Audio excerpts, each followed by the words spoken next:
di sini dari kelompok 1 akan membahas tentang jenis data, cara pengumpulan dan pengorganisasian data statistik. Sebelumnya kami ucapkan terima kasih kepada Ibu dosen yang telah memberikan kesempatan kepada kami untuk berpresentasi pada kesempatan kali ini. Dan untuk teman-teman, sebelum mendengar dan menonton penjelasan dalam video ini, kami harap untuk membaca makalah terlebih dahulu agar pengetahuan dan pemahaman kita bisa sefrekuensi. Baik, langsung saja kita mulai presentasi pada kali ini. Sebelum membahas lebih jauh tentang jenis data dan sebagainya, terlebih dahulu kita akan mengetahui apa itu data dan statistika. Data sangat erat kaitannya dengan statistika. Lalu apa pengertian dari data? Data ialah bentuk jamak dari datum, di mana datum merupakan fakta tunggal. Jadi data ialah catatan atas kumpulan suatu fakta. Dalam kehidupan sehari-hari, data berarti suatu pernyataan yang dapat diterima secara apa adanya. Pernyataan ini dapat berupa pengukuran, pengamatan dari variabel yang hasilnya dapat berupa angka, kata-kata maupun citra. Lalu apa itu statistika? Apakah berbeda antara statistika dan statistik? Jadi statistika adalah ilmu yang membahas tentang pengolahan data, pengaturan data, pengumpulan data, serta cara penarikan kesimpulan dari suatu data. Sedangkan statistik adalah data, informasi, atau hasil dari logaritma statistika dari suatu data. Jadi statistika itu adalah ilmunya, sedangkan statistik adalah data itu sendiri. Jadi penerapan dari statistika itu bisa kita terapkan. Untuk lebih jelasnya dapat teman-teman perhatikan penjelasan berikut ini. Ibu dosen meminta Vivi untuk mengukur tinggi badan 5 mahasiswa kelas PBAB 3 secara acak. Hasilnya adalah sebagai berikut. Faris dengan tinggi 165, Taufik dengan 175, Fatih 175, Fayaz 180, dan Rifkon 190. Ini adalah tabelnya. Nah, bilangan 180 cm merupakan tinggi badan dari seorang mahasiswa. Nah, 180 ini merupakan fakta tunggal. Jadi 180 ini adalah datum. Sedangkan keseluruhan hasil pengukuran dari tinggi badan mahasiswa ini adalah data. Jadi seperti itu. Nah, dari data ini dapat kita ambil kesimpulan bahwa mahasiswa dengan tinggi badan terendah adalah Faris, Taufik dan Fatih memiliki tinggi yang sama, dan mahasiswa paling tinggi adalah Rifkon. Nah, ketika kita menarik kesimpulan ini, sebenarnya kita telah menggunakan statistika. Membahas tentang fungsi data. Setelah mengetahui pengertian dan fungsi data serta statistika, maka sudah dapat kita tarik kesimpulan apa itu fungsi dari data. Mungkin istilah data itu lebih sering kita dengar dari komputer, tapi tanpa kita sadari bahwa sebenarnya data itu kita butuhkan dan kita gunakan dalam segala aspek kehidupan. Bagi para peneliti, sebuah data itu dijadikan sebagai landasan utama dalam penelitiannya. Dan dalam penggunaan bidang komputer, hampir selalu melibatkan suatu data yang kemudian diolah untuk dapat memecahkan masalah.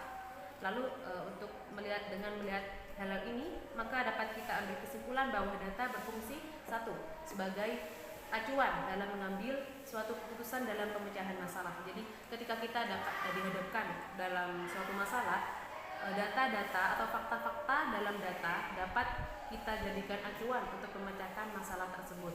Yang kedua, data bisa dijadikan sebagai pedoman atau dasar suatu penilaian atau perencanaan. Karena yang terdapat dalam data itu fakta, jadi itu dapat kita jadikan pedoman atau dasar dalam penelitian atau perencanaan. Seperti yang saya sebutkan tadi, bahwa peneliti itu menjadikan data sebagai landasan utama dari penelitiannya. Yang ketiga, data dapat berfungsi sebagai acuan dalam implementasi suatu kegiatan.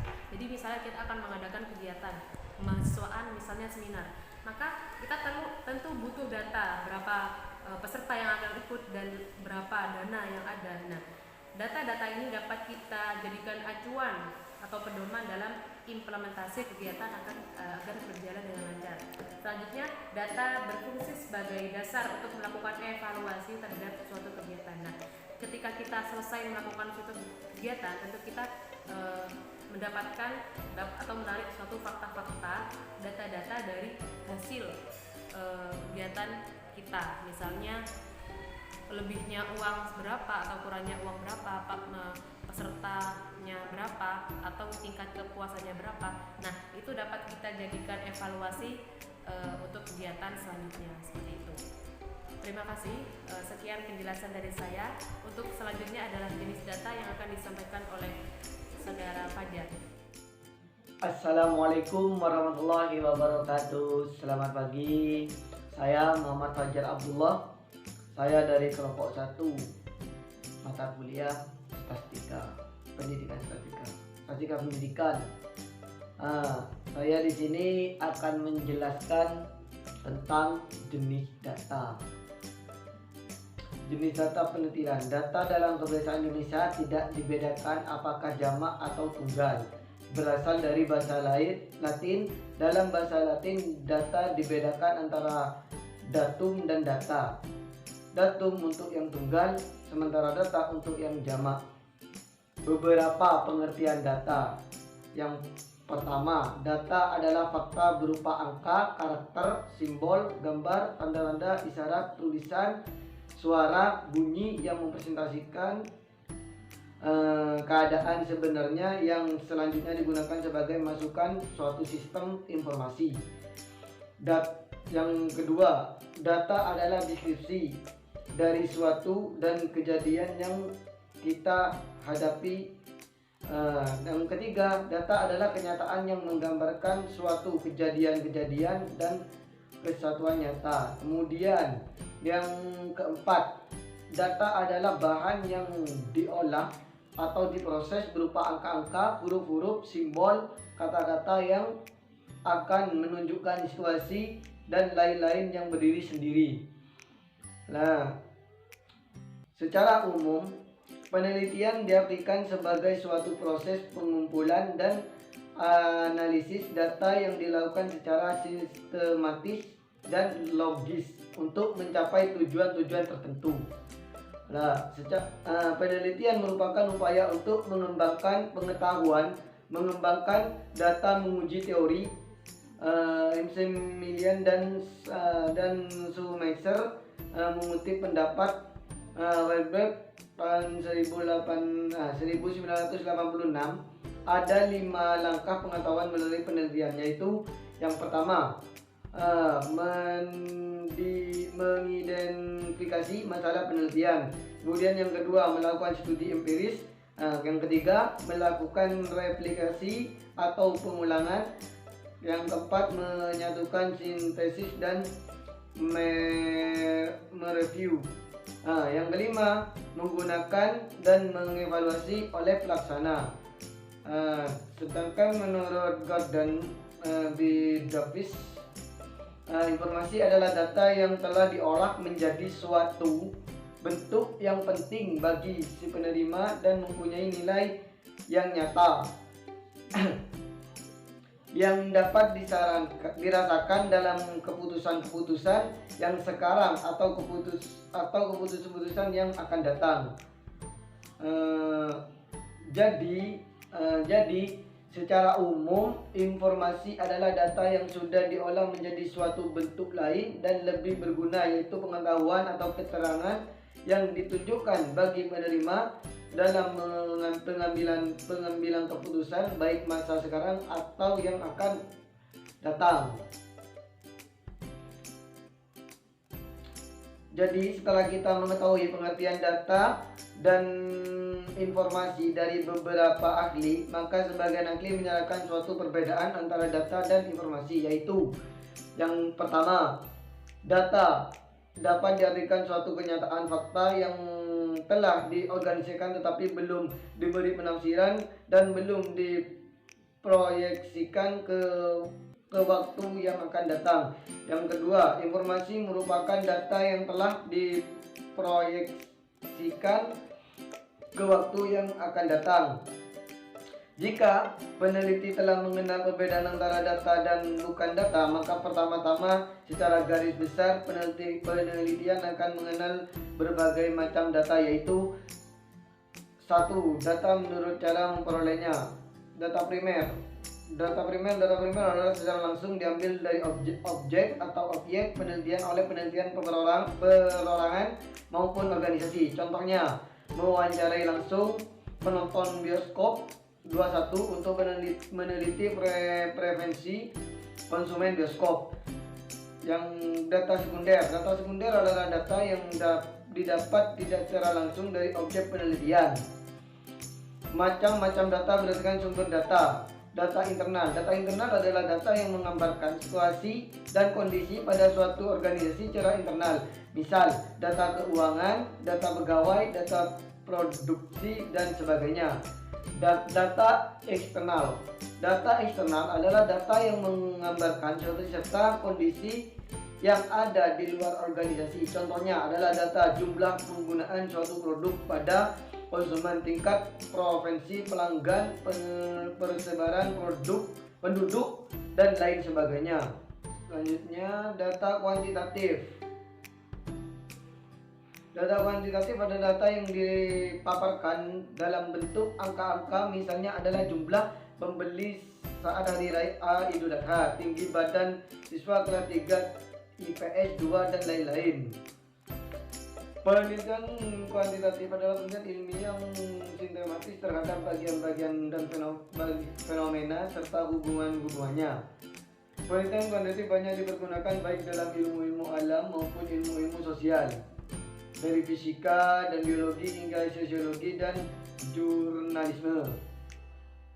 Penelitian kuantitatif adalah definisi pengukuran dan kuantitatif dan statistik objektif melalui perhitungan ilmiah berasal dari sampel orang atau penduduk yang diminta menjawab atas sejumlah pertanyaan tentang survei untuk melakukan frekuensi dan presentase tanggapan mereka.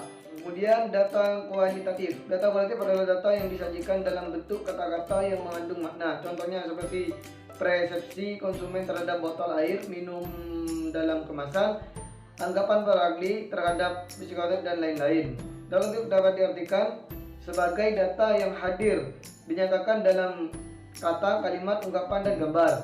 Penelitian kualitatif pada dasarnya merupakan suatu proses penyelidikan yang mirip dengan pekerjaan detektif. Miles 1992. Mungkin itu saja yang dapat saya jelaskan, kurang lebihnya mohon maaf. Assalamualaikum warahmatullahi wabarakatuh. Selamat pagi. Assalamualaikum warahmatullahi wabarakatuh. Nama saya Barik Abdul Ghafur. Saya sebagai pemateri kedua akan menyampaikan tentang tahap pengumpulan data. Baik, langsung saja. Yang pertama, tahap pengumpulan data. Dalam penelitian, teknik mengumpulkan data merupakan faktor yang sangat penting demi keberhasilan penelitian. Jenis sumber data adalah mengenai dari mana data diperoleh, apakah data diperoleh sumber secara langsung ataupun tidak langsung. Kemudian ada pun beberapa metode yang dapat diperlihatkan penggunaannya, yaitu observasi. Yang pertama, observasi atau pengamatan adalah aktivitas terhadap suatu proses atau objek dengan maksud merasakan dan kemudian memahami pengetahuan dari sebuah fenomena berdasarkan pengetahuan dan gagasan yang sudah diketahui. Kemudian yang kedua, wawancara. Tujuan dari wawancara adalah untuk mendapatkan informasi yang tepat dari narasumber yang terpercaya. Ditinjau dari segi pelaksanaannya, wawancara dibagi menjadi 3 jenis, yaitu wawancara bebas, kemudian wawancara terpimpin, dan yang terakhir wawancara bebas terpimpin. Wawancara bebas yaitu wawancara bebas menanyakan apa saja kepada responden yang berkaitan dengan data-data yang diinginkan. Kemudian wawancara terpimpin. Dalam wawancara terpimpin, pewawancara sudah dibekali dengan daftar pertanyaan yang lengkap dan terperinci. Yang terakhir, wawancara bebas terpimpin. Dalam wawancara bebas terpimpin, pewawancara mengombinasikan wawancara bebas dengan wawancara terpimpin, yang dalam pelaksanaannya pewawancara sudah membawa pedoman tentang apa yang ditanyakan secara garis besar. Adapun 2 jenis wawancara, yaitu wawancara tidak terstruktur, merupakan langkah persiapan wawancara terstruktur. Pertanyaan yang dilanjutkan merupakan upaya menggali isi awal. Sifat pertanyaan secara spontan. Kemudian wawancara terstruktur, pertanyaan sudah disiapkan karena sudah dirancang data atau informasi apa yang dibutuhkan. Kuesioner atau daftar pertanyaan. Kuesioner adalah daftar pertanyaan tertulis yang ditujukan kepada responden. Jawaban responden atas semua pertanyaan dalam kuesioner kemudian dicatat atau direkam. Dan kemudian pengukuran fisik jenis data. Pengukuran fisik jenis data berupa data fisik, yaitu berupa objek atau benda fisik seperti tanah, bangunan, buku, kendaraan, dan lain-lain. Yang percobaan atau laboratorium. Laboratorium yang dimaksud tidak hanya berupa ruangan untuk kegiatan biologi, kimia, fisika, kedokteran, atau ilmu rekayasa, namun dapat pula berupa setiap ruang yang memiliki pengendalian ketat untuk setiap faktornya. Sebagai contoh adalah penelitian untuk mengetahui apakah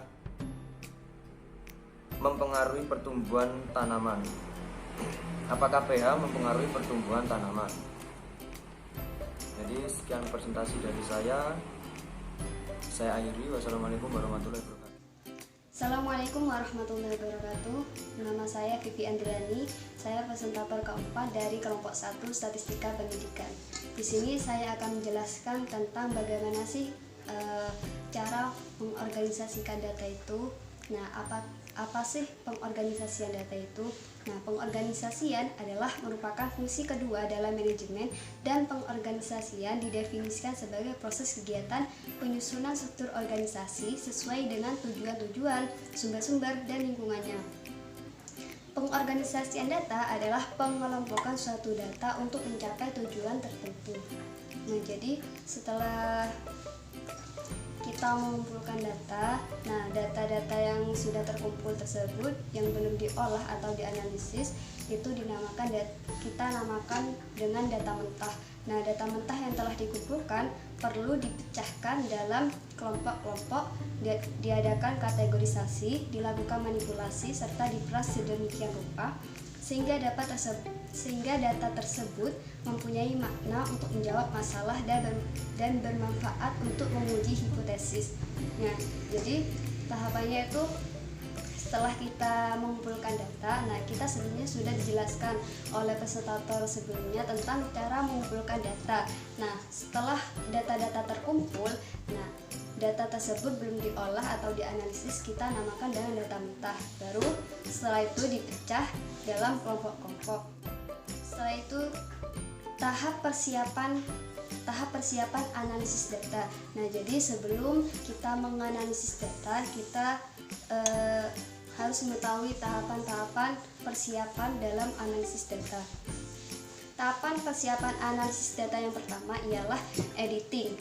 Nah, jadi editing adalah kegiatan meneliti atau memeriksa data yang telah dikumpulkan dari lapangan. Biasanya editing dilakukan untuk kuesioner yang disusun secara terstruktur dan diisi melalui wawancara formal. Nah, jadi dalam mengedit, hal-hal yang harus Anda perhatikan dari sebuah data itu ada beberapa hal yang harus diperhatikan dalam tahap editing ini. Jadi sebelum data diolah, data perlu diedit terlebih dahulu. Beberapa hal yang perlu diperhatikan dalam pengeditan data, yang pertama adalah apakah data sudah lengkap dan sempurna, apakah data sudah cukup jelas tulisannya untuk dibaca. Kemudian yang ketiga, apakah semua catatan dapat dipahami. Kemudian yang keempat, apakah semua data sudah cukup konsisten. Lalu, apakah data cukup uniform atau seragam. Dan yang terakhir adalah apakah data respon yang tidak sesuai. Jadi, yang dalam mengedit, hal-hal yang harus diperhatikan tadi yang telah saya sebutkan. Nah, contohnya sebagian item dalam instrumen yang diinginkan peneliti adalah mencari hubungan antara peningkatan prestasi siswa dengan pemahaman terhadap materi pelajaran. Nah, pada item ini, seandainya banyak responden yang memberikan jawaban secara ragu-ragu, maka item ini di-drop dan tidak dianalisis.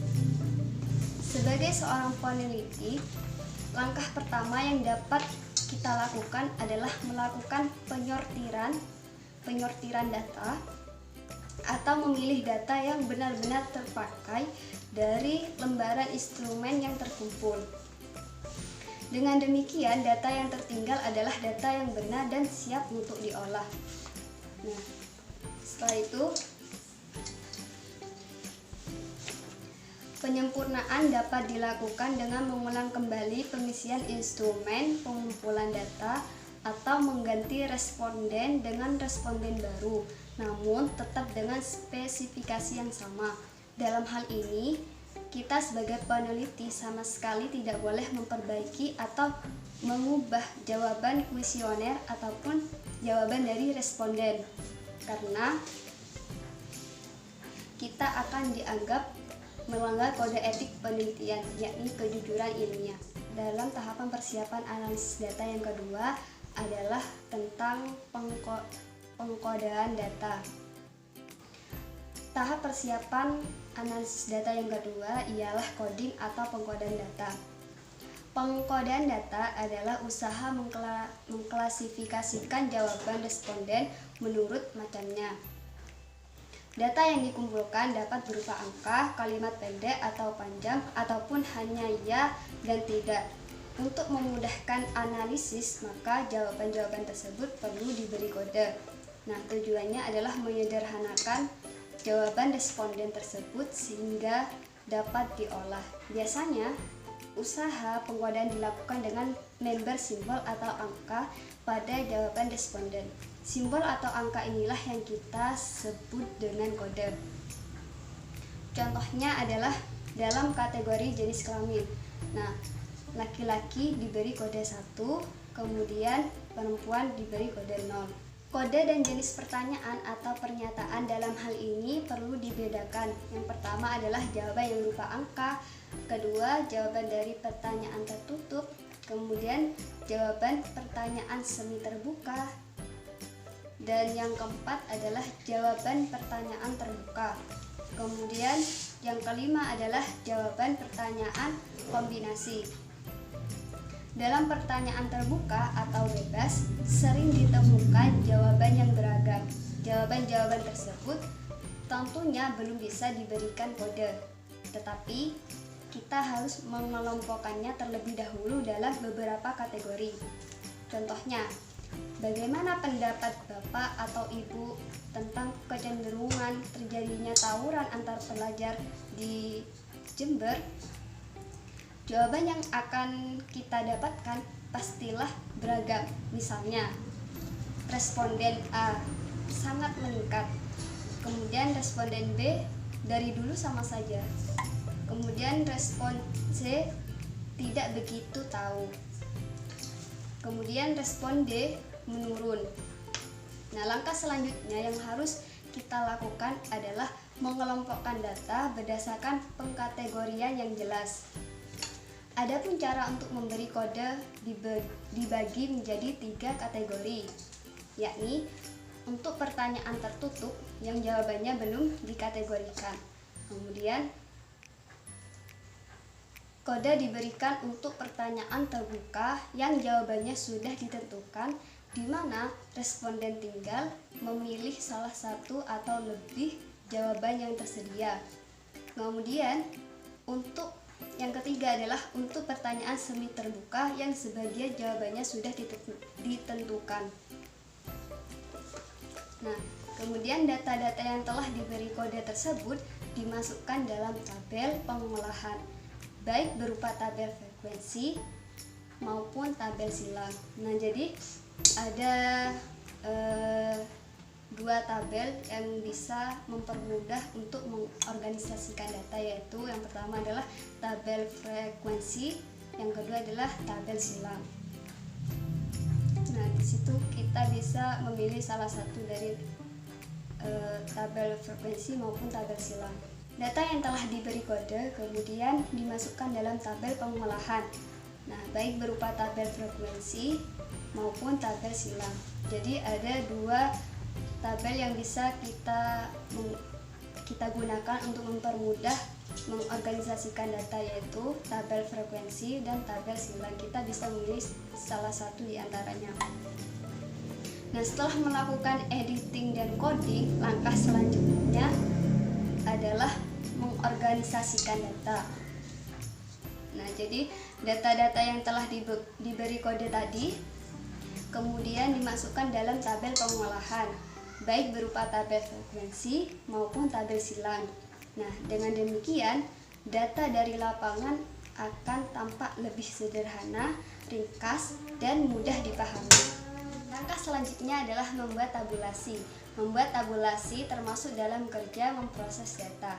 Membuat tabulasi tidak lain adalah memasukkan data ke dalam tabel-tabel dan mengatur angka-angka sehingga dapat dihitung jumlah kasus dalam berbagai kategori. Nah, setelah dilakukan pengorganisasian data atau proses tabulasi ini, kemudian langkah selanjutnya yaitu mengolah data atau menganalisis data. Demikian penjelasan tentang pengorganisasian data. Jadi pengorganisasian data merupakan tahap persiapan dalam analisis data. Jadi sebelum menganalisis data kita harus melakukan tahap-tahapan persiapan analisis data, yaitu tadi seperti editing, coding, dan tabulasi. Nah, jadi seperti itu. Nah, itu tadi penjelasan tentang pengorganisasian data. Jadi, data-data yang telah dikumpulkan, kemudian yang belum diolah atau dianalisis, itu dinamakan dengan data mentah. Kemudian data mentah itu dipecah dan dikelompokkan dalam beberapa kategori. Kemudian setelah itu kita masuk kepada tahap persiapan analisis data, yaitu sebelum kita menganalisis data, ada beberapa tahapan yang harus dilalui kita sebagai peneliti, yaitu tahapan yang pertama adalah tahapan editing, kemudian coding, setelah itu membuat tabulasi, dan setelah itu kita bisa menganalisis data. Nah, jadi itu uraian singkat ya atau kesimpulan dari materi pengorganisasian data ini. Dan kita juga bisa menggunakan aplikasi SPSS yang memudahkan kita untuk mengorganisasikan data. Mungkin itu saja penjelasan dari saya tentang pengorganisasian data. Kurang lebihnya mohon maaf. Wassalamualaikum warahmatullahi wabarakatuh.